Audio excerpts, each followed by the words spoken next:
Hey, this is Daniel from Adorama. So a couple videos back, we made a really dramatic portrait of Tiffany here, lighting her from one side with a softbox. And we used the reflector just to kind of fill in a little bit from the back, and we're gonna start off there, so I can just show you what that looks like.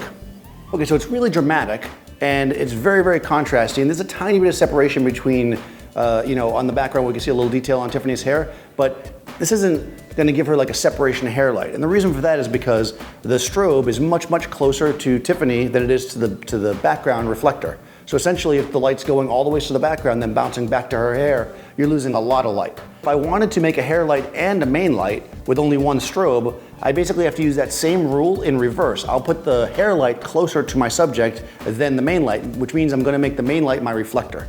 So if I have Tiffany turn around, so one thing we wanna do is, I don't wanna just blast her in the back of the head, I want it to be a hair light. So I'm gonna raise it up a little bit, and I'm gonna point it slightly down. Turn the modeling light on here so you guys can see where it's going. So here I am, I got the lights coming down on Tiffany, probably even bring it up a little more, right? So it's gonna give her a nice hair light. Now, if I just do this, what's gonna happen is the light's gonna, light bounces off at angles, so it's gonna go like this and like that. So we don't want that, we want light on her face. So I'm actually gonna raise this up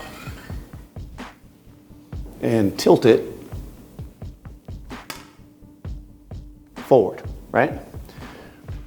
Okay, so now we're gonna take a shot like this. Now note, when I was starting off in the beginning, I had this small light source that was right on her face, so my background went completely black because there was no light bouncing around. With this gigantic light source here, this silver reflector, we're definitely gonna light the room up. So I'm gonna my background's gonna go from a dark black to a light gray. If I wanted to maintain a black background in this case, I would need to put up a black sheet of duvetine or black paper.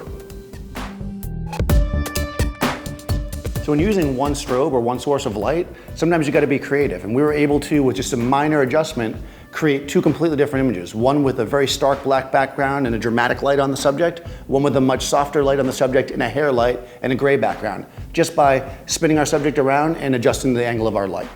And if you didn't have a reflector like this, you could have bounced the light off a wall too. It would have given you a similar effect.